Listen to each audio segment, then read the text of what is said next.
माझ्याकडे करत राहा, आठवण माझ्याकडे ठेवा, कान माझ्याकडे ठेवा. ह्या ताई कुठनं आल्या? शिवणी आरमाळा अशा उभ्या. एक माईक आहे का त्यांच्याकडं? देतोस का? बरं, तुम्ही इथं उभ्या राहा. उभ्या तर राहू शकता का नाही? हा, उभ्या राहा. हा, समोर या सर. ह्या ताई शिवणी आरमाळा इथनं आलेले आहे. यांचे पतिदेव गेल्या 10 वर्षापासून गायब होते. कुठेही सापडत नव्हते, कुठेही त्यांचं नियोजन नव्हतं आणि कुठं त्यांनी गेले म्हणून सोडून दिलेलं होतं. पण नाथांची कृपा अशी झाली की आता पुढचं साहेब सांगा.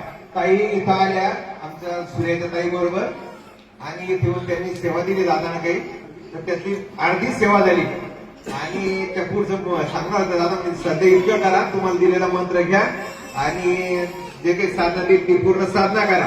त्यातली अर्धी साधना त्यांनी केली, बाकी साधना त्यांच्याकडून झाली नाही. तरी अचानकच त्यांचे हे पतिदेव हे त्यांचा ठेपा लागला नांदेडमध्ये. नांदेडमध्ये आपलं कोणी नाही, शिक्षणाकरता मुलं जर गेलेले फक्त इथून त्यांना ठेपा लागला म्हणून तिथं ते आणले तिथं आणि तिथून त्यांना घरी आणले गेलं. आता घरी हा तब्येत चांगली आहे आणि आज त्यांना बोलवलं मी पण या म्हणून ते पुढच्या वेळेस येतो. जास्त आग्रह काही केला नाही. जो कुछ न कर सकते वो नाथ कर सकता है. ताली बजाओ अभी. गोरक्षनाथ भगवान की जय. अवधूत चिंतन श्री गुरुदेव दत्त. कोणती पूजा सांगितली होती का?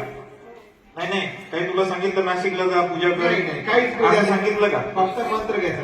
मंत्र घ्यायला सांगितला. मंत्राने तुझा नवरा पळत आला, तू फक्त धामला विसरू नको माताची. आणि तू दिलेल्या मंत्राला विसरू नको.